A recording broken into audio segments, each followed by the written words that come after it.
Well, hello everyone. Good morning, good afternoon, good evening, wherever you are, and welcome to the 13th Annual c0c0n Hacking and Cybersecurity Conference. Thank you for inviting me to speak. It's an honor and a privilege. I also want to thank the Adversary Village for allowing me to be the keynote speaker for them this year, and want to let the community know this group of people are doing a great job in the community and really helping educate our future cyber defenders, operators, and researchers that are in the field. So what I'm going to talk about is the attacker mindset, an adversary's view of what your network looks like to them. And the adversary can be one of those that is chosen by you, typically known as a red team, or the adversary could be a nation state, or it could be a competitor, or someone else trying to get into your network or into your systems. The red team is really, or the adversary group is really a dedicated group that assesses security methodologies through adversarial simulations, which is commonly referred to as a red team. These exercises are the hallmark of information security lifecycle due to their ability to identify systematic risks that have not been taken into account, or those that may have been taken into account and were thought to have been mitigated.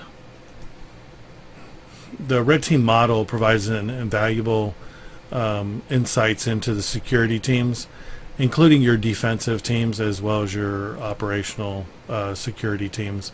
In OT, operational technology, what you'll see is that a lot of those technologies are quite old, so they put a lot of air gaps in place, or they put firewalls in place, hoping that those will mitigate the issues. The problem is you still have people having access to those systems and with the ability to use those systems for other things that they shouldn't be used for. For example, your elevator system, they could be using that to browse the internet, and then of course that opens up that system to attacks such as drive-by attacks and water holes, where because those systems are not patched, or because of specific reasons that they can't be patched, they are now vulnerable to attacks, like I mentioned, the drive-bys and stuff like that, and watering holes. So those types of attacks are very common in the OT environment. But even if you're not protecting an OT environment, if your systems are not being patched to the current level, they could be susceptible to any type of attack like that. So this model is incredibly valuable. It provides insights into, again, to your network, to your offensive, defensive, your perimeter, and your reactionary and your incident response teams. From testing security controls to assessing the human element, that is the response time. The real value of a red team embodies the reflection, awareness, and has constant determination to disprove that a particular system is protected, that is exposed to the outside world. In security, we analyze the deltas between our systems' defenses and what we're defending our systems with. By looking at threats this way, we're better able to gain understanding of our weaknesses, which ultimately makes us safer and more secure and able to defend those systems. The most difficult quadrant to defend against is the blind spot, and every system that I've ever experienced has had blind spots. I can tell you, for example, one organization that had top-notch security, a really excellent security team, was everything was very well protected, had a development team that had exposed one of their web servers to the internet via a cable modem. We managed to find that cable modem and then use that system to pivot inside the network, because again it was attached to the rest of the internal infrastructure. Most of the defense team and the offense team was unaware that that system was there. So again, having a red team or offensive team, an adversary emulation team, be part of your security team and your security practice is invaluable for your organization. So there's really cunning criminals, and they really are well funded. Most of the time, you're going to find out that if an organization, organized crime, or a adversarial country is interested in attacking your network, and you're not just low-hanging fruit, you're going to find out that they're going to spend an inordinate amount of time probing your defenses and trying to get inside. In some cases, they'll even contact people internally. If they're unable to social engineer, they may hire somebody to take a job at the organization, or do basically bribe someone to be able to get inside. We've seen this happen in lots of organizations throughout the United States and in other countries. So how can these companies develop defenses for complex risks like that? Really, by definition, these defenses don't have any an awareness by the corporation. So that's where it's highly valuable to bring in a red team. A red team's mission is to simulate threats, to identify previously unknown and unmitigated risks through a unique blend of adversarial engineering, adversary emulation, and standard pen testing methodologies. So while your organization may be hiring people to do pen tests and they pass the pen test, typically a pen test is a script of different types of attacks that they run through, and when they're done, they're done. A red team exercise is really meant to challenge your organization's belief that its strength of its security is going to withstand any adversarial attack. So red teams, by emulating a wide variety of threats, threat actors and threats, bring in a perspective that is uniquely suited to be a common practice for most organizations and their security program. What I've seen is a lot of organizations will actually send their defenders, their blue team, and even some of their application developers to red teaming classes, to red team adversarial classes, so that they can learn what an adversary is really looking for. In most cases, an adversary is looking for low-hanging fruit, things that they can get into quickly and then cash out and move on. But if you have a determined nation state or a determined competitor or someone that's doing espionage, they're going to spend a great deal of time surveying the landscape and figuring out how to, what is the best way to get into your organization. So really, even if your organization doesn't have an official red team, your security team can take some time and obtain some red teaming training, and those skills will go a long way. But nothing will really replace hiring a third-party adversarial emulator or red team to take a look at your environment. So again, I would just recommend that you take a look at your organization as a whole.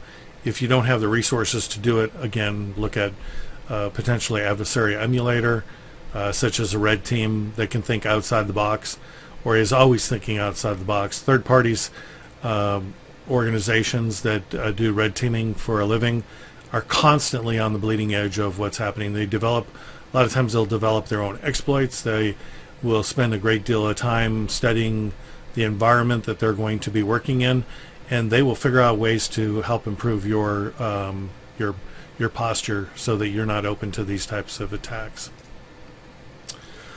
So if you look at the origin of red teams, these started actually out in the military forces, where they had different types of red teaming. Red teaming was an approach to a problem rather than, let's just say, how am I going to break in and exploit the system. A red team was a group of people from different departments within the military that all looked at the problem. They did this because of the diversity. Everybody had a different view of what something looked like, what the perimeter looked like, or what their understanding of how security was handled, whether that was physical or virtual or compute. And then these teams came together, and then they explained the problem to them, and then they workshopped it. So that kind of was where the original red teams came from. Now we're talking about red teams that are experts in testing or infiltrating a physical or virtual perimeter. of an opposing force. Anyone can benefit from employing a red team mindset, even in non-technical aspects, like I mentioned, how the military did it. Think of everyday activities that you do, from work to the problems that you approach within your organization. There's a goal, and really a red team's goal is to enhance the decision-making efforts that are taking place. There's typically 12 rules when it comes to the original mindset of a red team. The first one, which I think is funny, and actually it kind of applies in multiple ways. The first one is always have an escape plan. So you should know that your plan's going to fail.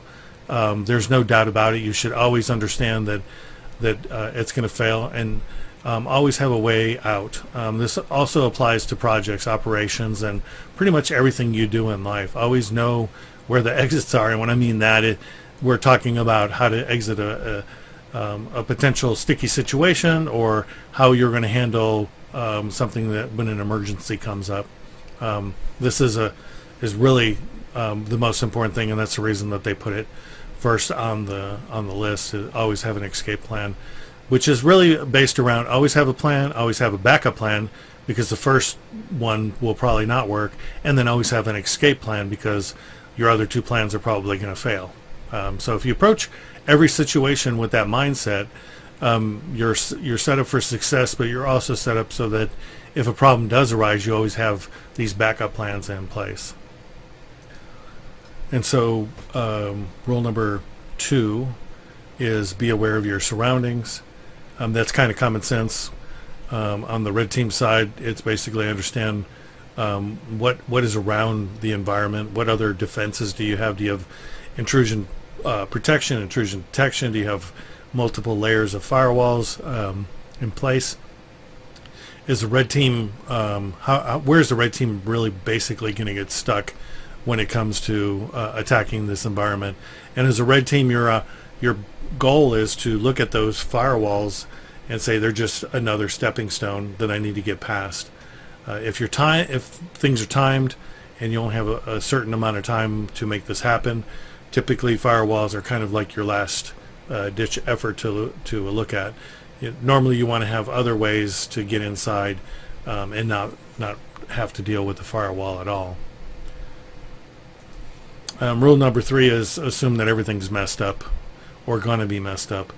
And from that perspective, you basically look at it as the rule of truths, and that is that realize that all the information you had or that you think you have, you basically don't have all the information.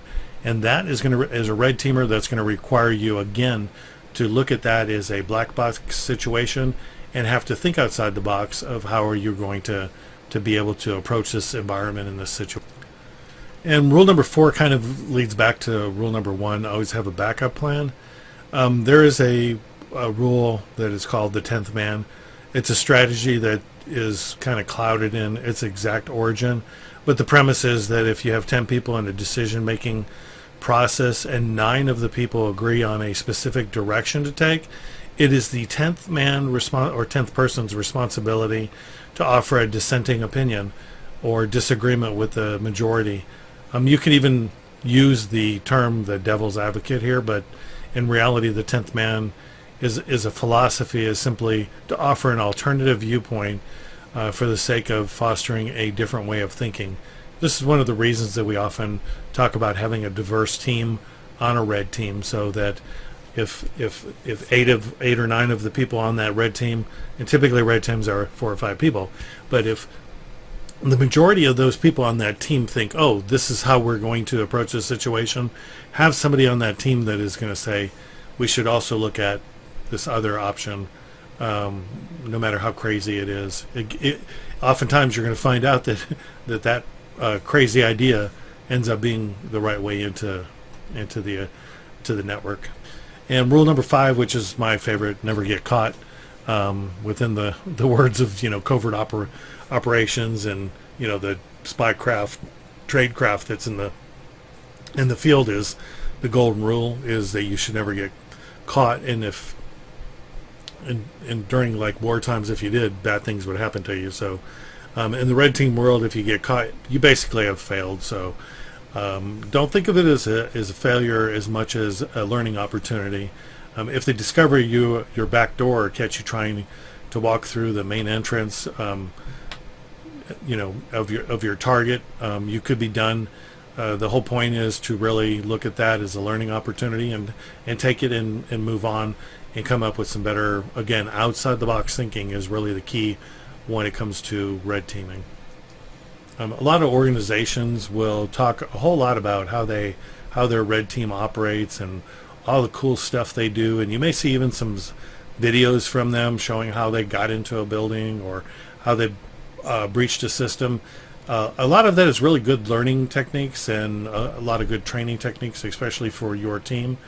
Rule number 6 is to keep your mouth shut. Basically, OPSEC is just as important when you're talking about red teaming as it is for national security.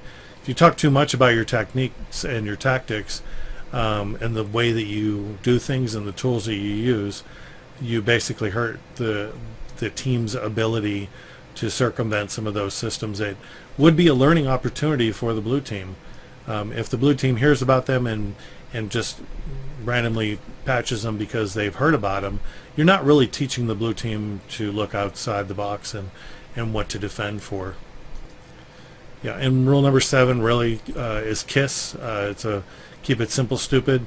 It's basically the simplest ways of doing things are usually the right way of doing things. The more complex you make a plan, the more complex you make a potential way of attacking a target, the more likelihood that it's going to fail or that it's going to add so much complexity that it's going to slow you down or cause problems for the entire team. The other thing is that when you keep it simple, it's super easy to change things. So you kind of treat your plan as a modular plan for being able to get in. And rule number 8 is simple and light. Basically being nimble, being small and light allows you to move faster, more fluidly and more efficiently with less opportunity to be detected. So when you're in a physical pen test, if you're carrying a backpack and it's loaded down, are you really is all that stuff in your backpack really needed for the engagement that you're in? Or if you're rolling around a bunch of suitcases, how is that going to make you lighter and more nimble to be able to get in on a physical? When you're talking about when you're doing virtual or pen testing or red teaming, attacking on perimeter security in the digital world, you have to think about the tools that you're using as well. The more complex that you make the attack, the more likely that it's going to fail. The more backdoors that you launch, or the more complicated the backdoor, or if you do like a timed backdoor, there's a lot of potential for things to fail during all those. And part of that rule number 8 also involves the size of your team. You don't need to have a huge team. Sometimes it's 2 or 3 people. Sometimes it's 5 people. It all depends on the engagement. The whole point of that is to make sure that you have you don't have a big team, but you have the right team to be successful. The right people can perform at a higher level and be tasked with a lot of different things. Whereas if you had a bunch of people, they're all doing a little bit of tasks, and you have way too many interchangeable parts of people taking place there. So the fewer the people, the faster the forward momentum, and again, things can be stopped, altered, changed, and then diverted so that you can make those changes on the fly. And so let's talk about rule number 9: plan, execute, and vanish. That's basically leave no trace. Plan your way in, execute it, and to the best of your abilities, vanish. Basically, make sure that your exit is not detected on cameras if you're doing physical, or if you're doing digital access. Make sure that you clean up any of the logs, or the tools that you use don't create any logs, or the systems that you're doing are memory resident type attacks.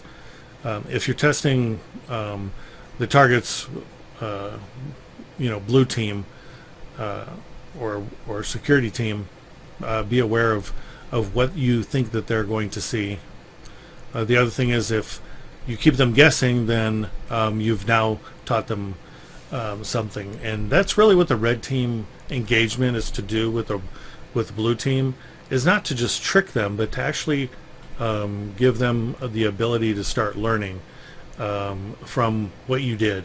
So how did you do that? And then you explain it to the blue team so that now they're like, oh, okay, now I know what to look for in those cases.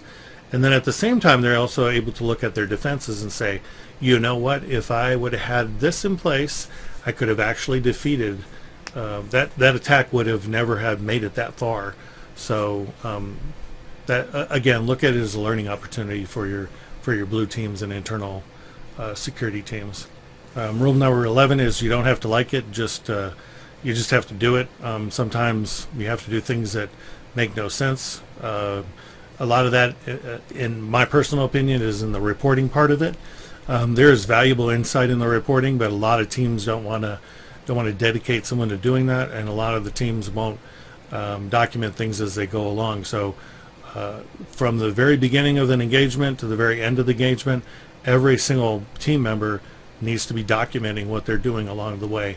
What they did, what the result was, what they did, what the result was. And that needs to be documented throughout the program, and then all of it needs to be compiled together. And rule number 11 is always have the right gear and always have the best gear. Basically means have tools, whether they're adversarial tools in the digital world or physical tools in the real world. Have the best tools that are available to you, tools that you can trust and count on, they'll operate 100% of the time. Like an attack platform, make sure that that attack platform always has the latest attack vectors in it, so that it's going to be able to perform. You have to build up a familiarity with the platforms you're going to use and the tools you're going to use. You don't want to be out in the field and for the first time launch a tool and say, oh, now what am I supposed to be typing in, or how do I create that reverse shell? You want to have that experience already. You want to test it in the lab. You want to have enough familiarity with it that you're not constantly referring back to documentation.